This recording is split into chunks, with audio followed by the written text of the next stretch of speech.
مالباتەکە پەنابەرên Rojavayê Kurdistanê ku li kampa darişkiranê ya li gundewarê Hewlêra paytexta Kurdistanê dimîne. Gotê naskirin bi malbata bavê Îmad.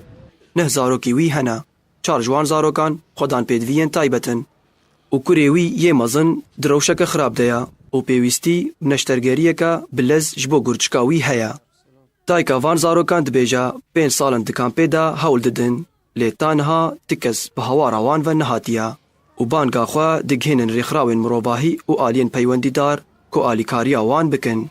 5 salê me min virin timine zema alîkariya wernedan me û li wan jinane rûhinka got herincê me viyan a ser miaqayê Dilşad a ser miaqayê got herincê wan belkî terî we derxindar nadê miseide nabigihîn we bi Xwedê eçûm cem wan gelek cara eçûm cem wan guh li min nekirin û guh nedan me û bi Xwedê em werêman.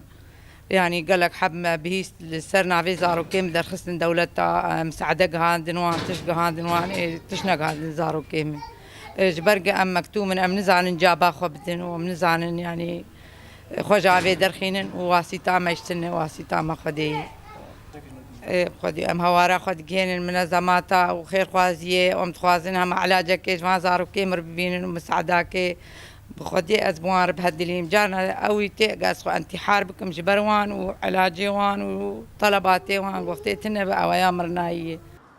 عماد کارکرê malbata xwe yê tekaneye ew jî behsa rewşa xwe ya tenduristiya xirab ji arkêre dike. Ez kurê vê maliyê mezinim. 5 xwe 4 xwe min muaqin.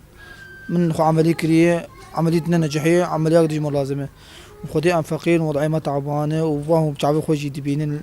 4 بخويا من معاقن أزيد شغل أزم يعني كسكي مثلا بريمني مش كتير بخويا نكارب شغل أو شيء يعني بخويا مني معاقن جانا تجوان لازم من دبي كاني أذكر وان بينم بقدمين يعني أستعبان أز نكار من بشغل شغل يقران وشغل كسم بخويا فاي بس على ما ذرنا منظمة كي نش تشتكي كسكي يعني تم سعادة مرنا كريه. هروها کسین نزیکی مالباتê dibêjin ku rewşa vê malbatê ya herî xirabet kampê de û êş û azareke gelek mezin dikşênin. معاناتك واب عائلة دكشيني قالكي زحمة يعني كامبا دارا شكراني دا يكمين معاناتك ودكشينن شهر بينج نخوشي وهنا حتى انها منظمك وخير خوازك او منظمات دولي او ما في مروفا حتى انها اريكاريا بعائلة نكرنا الا خير خوازيا برزاني صالكي جوارا حفاظات قدمنا لحتى انا كسكي خدمة جوارا نكريا از دنگي خود جهنم منظمات دولي وجهات مسؤول البر لاجئين دك واريكاريا بمالباطي بكن ومالباط براسي معاناتك هري مزن دكشيني دما نخوشي و هجاري ديك مالباتê de têkel dibe bar giran dibe û rewş xirabtir dibe. Nexweşî û xwedan pêdiviyên taybet malbata bavê Îmad kom bûne. Daxwaz û hêviya wan ew e ku dezgehên mirovahî û aliyên berpirs bi banga wan ve were. Ji kampa darşkiranê Siyamet Mihemed, ARK.